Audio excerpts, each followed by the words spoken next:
بچه‌ها ما دقیقاً نزدیک صدا و سیماییم، یعنی ساختمون ما نزدیک صدا و سیماه. هیچ موشکی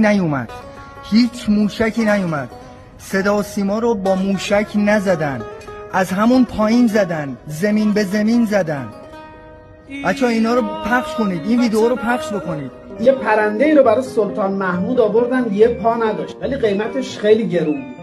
دلیلش رو سوال کرد، فروشنده جواب داد قربان این پرنده خیلی خوب میخونه، ما وقتی برای شکار میریم اینو نزدیک داممون رها میکنیم، پرنده های دیگه به هوای این میان، ما اون روز کلی پرنده شکار میکنیم.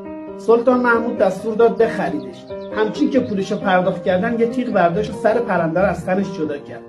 فروشنده با تعجب سوال کرد قربان چرا؟ جواب داد کسی که قوم و ملت خودشو بفروشه باید سر از تنش جدا کرد. و افسوس که چقدر این روزها زیادن آدم‌هایی که قوم و ملت خودشونو میفروشن.